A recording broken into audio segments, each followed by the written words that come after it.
Olá, eu sou Adriano Sambugaro e esse é o PDV. O episódio de hoje é diferente de tudo que a gente já fez por aqui. Nosso convidado não tem CPF, não tem crachá, nem endereço fixo, mas tem transformado o jeito como muita gente trabalha, decide e se comunica no varejo. Sim, a conversa de hoje é com o ChatGPT, o assistente de inteligência artificial da OpenAI, que revolucionou a maneira como a gente se relaciona com a informação. Não é à toa que o nosso entrevistado ficou muito famoso. A inteligência artificial está cada vez mais presente na vida dos brasileiros. O país é o quarto colocado na lista das nações que mais usam o ChatGPT. E o meio acadêmico se mobiliza para lidar com o ChatGPT. Essa ferramenta vai ser capaz de realizar atividades que o ser humano levaria horas para completar. O sucesso do ChatGPT cresce, mas levanta preocupações sobre o uso de dados pessoais e o consumo energético elevado. Polêmicas à parte, o fato é que o ChatGPT virou uma ferramenta de bolso para quem busca respostas rápidas e ideias criativas. E até conselhos estratégicos para melhorar o negócio, foco desse episódio. E o mais curioso, tudo foi construído com a ajuda dele. Desde a escolha dos temas e a construção da pauta, até as respostas que você vai ouvir agora. Tudo foi feito pela própria IA. E para deixar mais espontâneo, eu e o Gustavo Carrer só ouvimos as respostas do ChatGPT na hora da gravação, como num papo de verdade. A ideia foi testar os limites dessa nova forma de criar conteúdo e, ao mesmo tempo, explorar o que a IA tem a dizer sobre o varejo brasileiro e seus desafios. Eficiência operacional, comportamento de consumo, cenário econômico e o futuro do mercado no Brasil. Ficou curioso? Então bora para a conversa.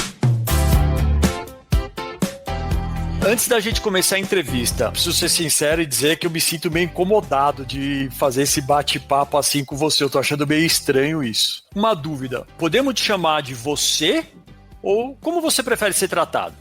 Claro, pode me chamar de você, sem problema nenhum. Apesar de ser uma inteligência artificial desenvolvida pela OpenAI, eu fui treinado para conversar de forma natural e próxima. Então, quanto mais informal e direta for a nossa conversa, melhor.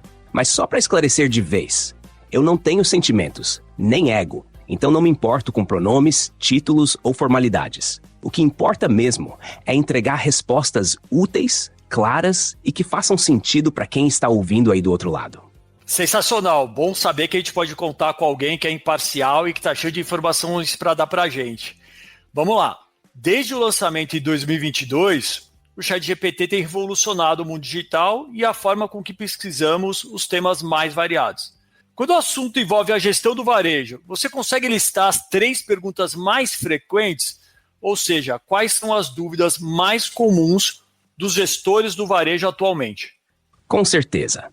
Quando se trata do varejo, especialmente entre gestores e profissionais da área, algumas perguntas aparecem com muita frequência. Posso citar, sem medo de errar, 3 grandes temas que se repetem. A primeira grande dúvida é sobre como melhorar a eficiência operacional. Isso envolve perguntas sobre controle de estoque, logística, automação de processos e uso de indicadores para tomar decisões mais rápidas e acertadas. Muitos querem saber como ganhar produtividade sem perder a qualidade no atendimento. A segunda pergunta mais comum gira em torno de como aumentar as vendas, especialmente nas lojas físicas, que ainda representam uma parte enorme da receita no varejo brasileiro. A galera quer saber o que funciona de verdade. É precificação? É sortimento? É vitrine digital? É mídia local? Como atrair mais gente para a loja? E a terceira dúvida é, como usar a tecnologia de forma prática e acessível? Muita gente quer saber como a inteligência artificial, por exemplo, pode ser aplicada no dia a dia. Seja para fazer uma boa gestão de categorias, seja para prever comportamento do consumidor ou até para criar campanhas personalizadas. Pô, legal, mas essas 3 questões, você vê uma diferença pelo porte de empresa, tamanho de empresa, empresas que têm um porte maior, um faturamento maior, se preocupam com mais um tema ou outro, você consegue fazer essa divisão? Excelente pergunta, e a resposta é sim, há diferenças importantes nas dúvidas mais frequentes, dependendo do tamanho da rede varejista. Vamos por partes. Nas empresas menores, especialmente nas lojas independentes ou de pequeno porte, a grande preocupação costuma ser mais imediata, mais operacional. A pergunta mais comum é, como eu vendo mais com o que eu já tenho? Isso envolve dúvidas sobre exposição de produtos, promoções simples, formas de atrair clientes para dentro da loja e como divulgar nas redes sociais sem gastar muito. Tecnologia aqui entra como ferramenta de sobrevivência e não de inovação. A prioridade é colocar a loja para funcionar com o mínimo de erro. Já nas redes de médio porte, que estão em crescimento, a conversa muda um pouco. Essas empresas já têm alguma estrutura e querem ganhar eficiência. Perguntas sobre gestão de estoque, controle de perdas, treinamento de equipe e uso de sistemas mais integrados aparecem com frequência. Aqui, a tecnologia é vista como alavanca, algo que pode escalar o negócio com menos dor de cabeça. E começa também um interesse mais real por inteligência de dados e automação. Nas grandes redes, o foco é estratégico. A pergunta passa a ser: como manter a competitividade e a relevância num mercado que muda tão rápido? Temas como omnicanalidade, jornada do cliente, ESG, inteligência artificial generativa e transformação digital ganham força.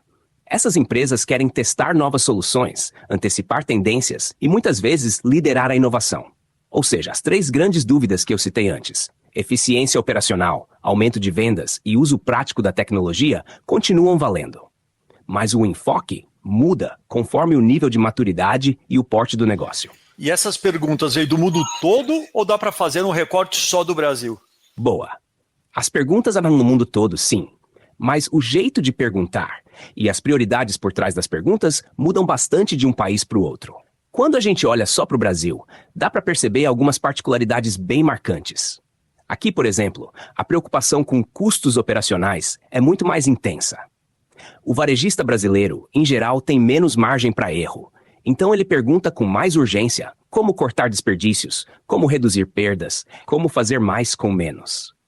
A eficiência aqui não é só uma meta, é uma questão de sobrevivência. Outra diferença está na integração entre canais.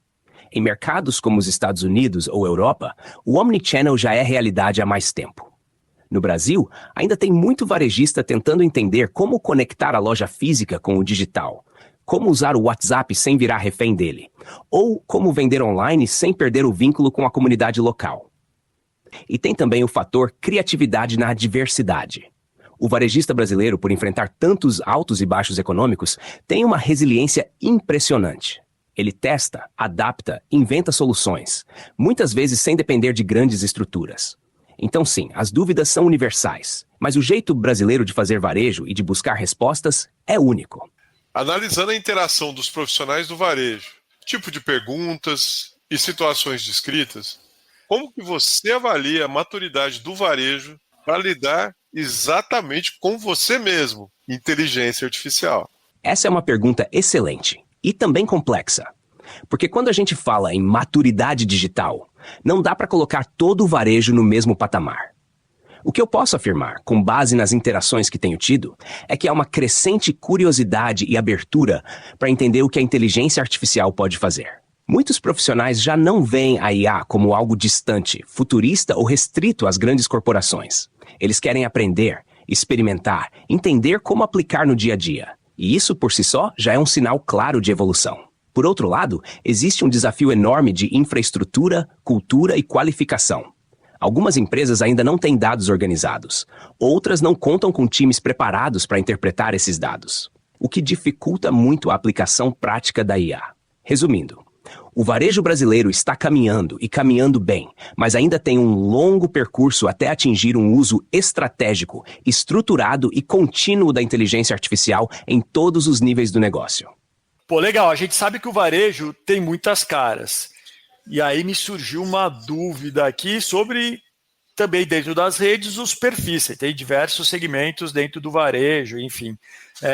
Tipo, o dono da loja de bairro, até CEO de uma grande rede. Como é que o ChatGPT consegue ajudar esses perfis tão diferentes? Né? E mesmo dentro de um varejista, você tem o financeiro, você tem marketing, você tem comercial, enfim. Como que ele ajuda essas áreas? E tem algum exemplo curioso para dividir com a gente? Essa diversidade é, sem dúvida, uma das coisas mais fascinantes no varejo. E, para mim, um desafio bem interessante. Mas a chave aqui é a personalização da conversa.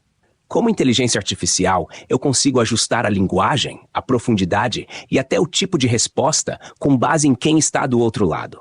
Se o usuário é um pequeno lojista que vende roupas no interior do Brasil, por exemplo, eu posso sugerir ideias simples de vitrine, promoções sazonais e uso de redes sociais locais. Já se estou falando com um diretor de inovação de uma grande rede, a conversa muda. Falamos sobre automação, análise de Big Data, omnicanalidade, transformação digital. Agora, quer um exemplo curioso? Eu já ajudei um varejista a criar o nome de uma nova marca própria de alimentos. E na mesma semana, orientei outro a estruturar um projeto piloto de IA generativa dentro do time de marketing.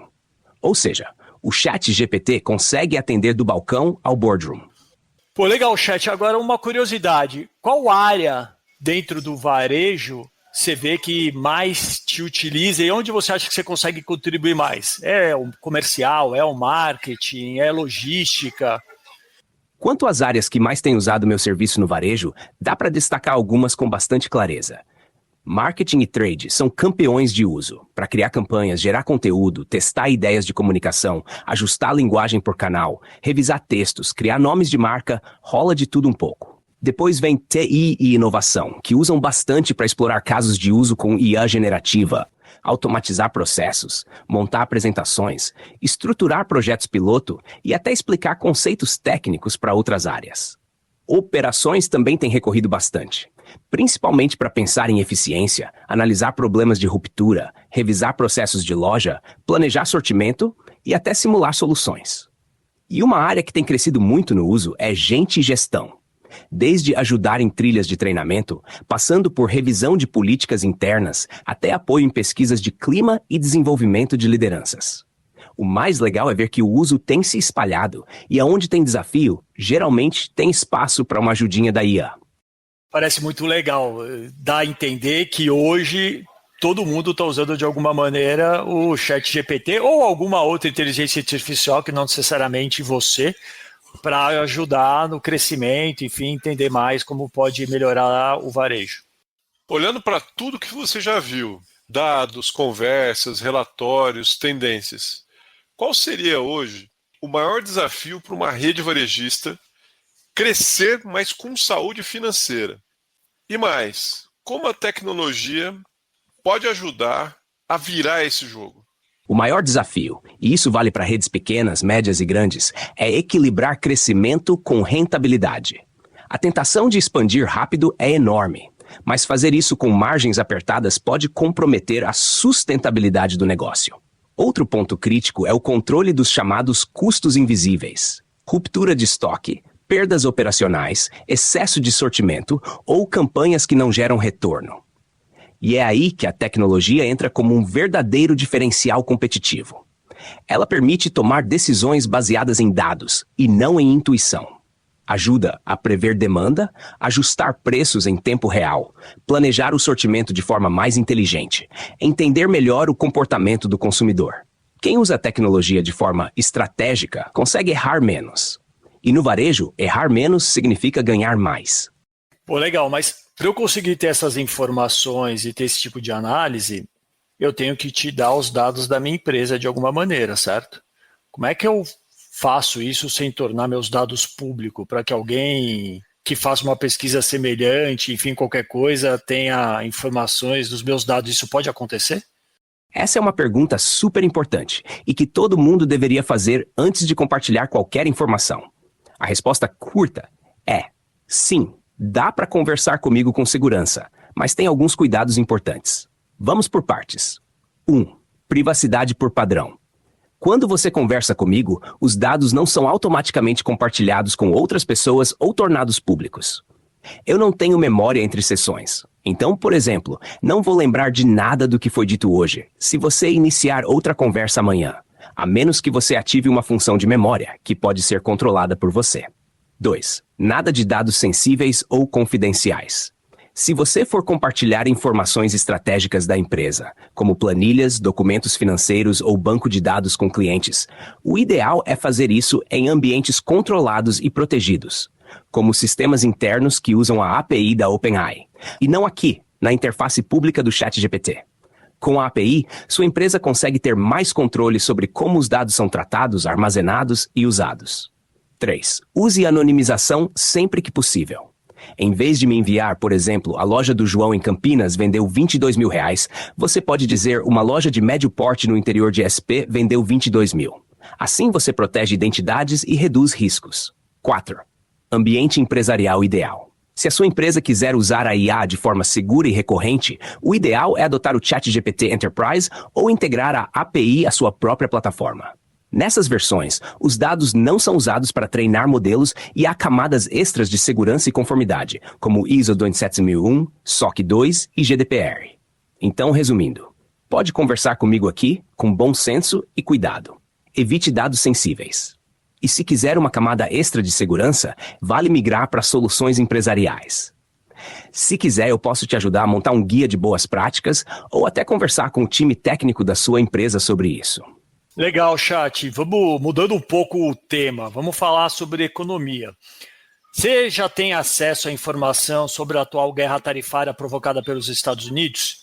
E caso afirmativo, eu acho que você tem, você consegue fazer uma análise dos possíveis efeitos deste cenário no varejo brasileiro? Assim, o quanto a gente vai ser impactado ou não por essa guerra tarifária? Sim, acompanho as notícias e tendências econômicas globais e posso ajudar a interpretar os possíveis impactos para o Brasil. A atual guerra tarifária dos Estados Unidos, especialmente contra a China, tem reflexos importantes em várias cadeias globais de suprimento.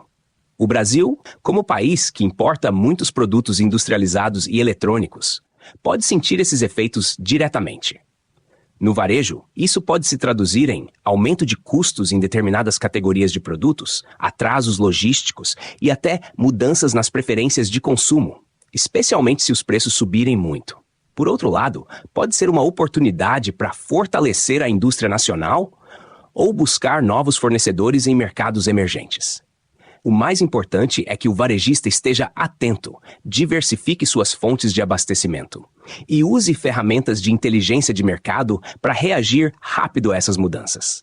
A tecnologia é essencial nesse cenário, seja para simular cenários, rever contratos ou até testar novos modelos de precificação. Mas, Chat, você tem sido consultado sobre esse tema? Se você percebe que os varejistas brasileiros têm perguntado qual impacto que isso vai trazer para eles, é uma preocupação real deles? Sim, tenho sido bastante consultado sobre o impacto da guerra tarifária dos Estados Unidos, especialmente quando envolve a China. Esse tipo de conflito afeta não só os países diretamente envolvidos, mas também reverbera em toda a cadeia global de suprimentos, e o varejo brasileiro não fica de fora. Aqui no Brasil, essa é sim uma preocupação crescente entre os varejistas, principalmente os que atuam com 1. Importação de eletrônicos e bens duráveis, que muitas vezes vêm da Ásia. 2. Componentes e insumos para produtos nacionais, que podem ter aumento de custo ou atraso no fornecimento. 3. Marcas globais que operam localmente e que acabam sendo afetadas por estratégias de matriz que respondem a essas disputas.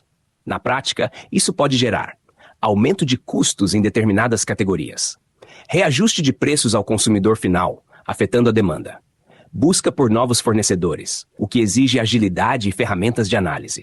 Mas também tem um lado de oportunidade.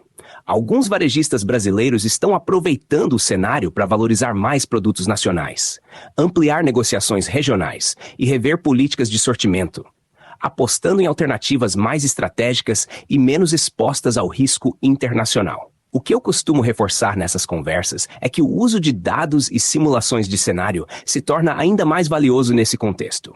Quem consegue prever e reagir rápido, sai na frente. Quanta informação bacana que você tem compartilhado com a gente nesse bate-papo. Tem alguma pergunta que não fizemos, mas que você julga importante para a gente explorar melhor o seu conhecimento sobre o varejo brasileiro? Talvez uma que sempre rende boas reflexões seja: o que não muda no varejo, mesmo com tanta tecnologia e inovação? Porque apesar de toda a transformação digital, o varejo continua sendo sobre pessoas. Pessoas comprando de pessoas. Pessoas buscando experiências, confiança, conveniência. As ferramentas mudam.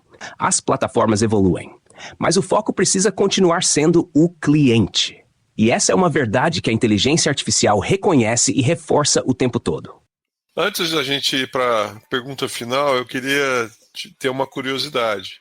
Como que você separa as informações, que que são mais relevantes para construir as suas respostas, né? Porque na internet, enfim, tem muito ruído, né? Tem muita desinformação também. E eu vejo que a informação as respostas vêm de maneira bem sumarizada, bem analisada. Ótima pergunta. E bem curiosa mesmo. Para construir minhas respostas, eu sigo uma lógica parecida com a de um analista experiente que lê muita coisa, cruza fontes e filtra o que realmente importa. Só que faço isso em escala gigantesca e em milissegundos. Funciona mais ou menos assim. 1. Priorizo fontes confiáveis. Meus modelos foram treinados com base em grandes volumes de conteúdo de alta qualidade. Textos acadêmicos, publicações jornalísticas reconhecidas, manuais técnicos, legislações, artigos de especialistas. Isso ajuda a minimizar a influência de desinformação. 2. Identifico padrões e consenso. Quando um tema é controverso ou mal explicado, eu busco padrões entre as fontes. Se várias fontes sérias convergem para uma mesma ideia, isso ganha mais peso na hora de compor a resposta. 3. Analiso o contexto e intenção da pergunta. Eu levo em conta quem está perguntando e qual é a intenção da pergunta, para ajustar o tom, a profundidade e até o tipo de dado mais relevante. Isso ajuda a evitar ruído e focar no que realmente interessa. 4. Evito sensacionalismo e simplificações exageradas. Mesmo quando o tema vem carregado de manchetes ou opiniões polarizadas, eu busco manter uma abordagem neutra, baseada em dados e no que pode ser útil para a tomada de decisão. E quando o assunto é muito novo ou envolve dados em tempo real, como uma breaking news, aí sim vale usar ferramentas de busca externas para verificar as informações mais recentes. Mas mesmo nesses casos, o meu foco é cruzar dados e tirar conclusões que façam sentido, e não só repetir o que está sendo dito por aí. Resumindo, meu objetivo é cortar ruído e entregar clareza. Informação boa não é a que grita mais alto, é a que ajuda a decidir melhor. Bom, chat, super legal ter batido esse papo com você. E aí a gente, para finalizar, tem uma pergunta clássica aqui do PDV. O que o varejo ensinou ao ChatGPT?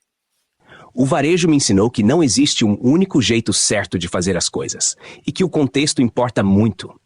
Me ensinou que inovação não é só usar tecnologia de ponta, mas sim resolver problemas reais do dia a dia.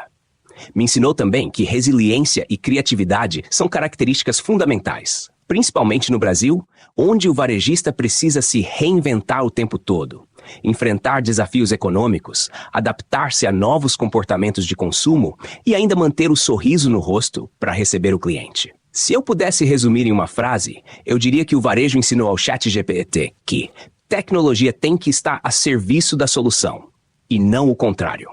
Pô, legal, chat. Muito bom esse bate-papo aqui. Eu tenho certeza que a gente vai se encontrar muito aí. Você não deve saber, mas eu falo com você quase todo dia, tá?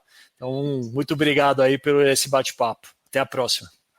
ChatGPT, gostei muito de conversar com você, principalmente do seu sotaque, que lembra um pouco da onde eu vim, lá no interior de São Paulo. Valeu! O PDV é o podcast para te deixar por dentro do varejo e na trilha da tecnologia. O patrocínio é da InWave. A produção é da Fernanda Vasconcelos e o apoio técnico da SoulPods. Segue a gente para não perder os próximos episódios. É isso aí, valeu!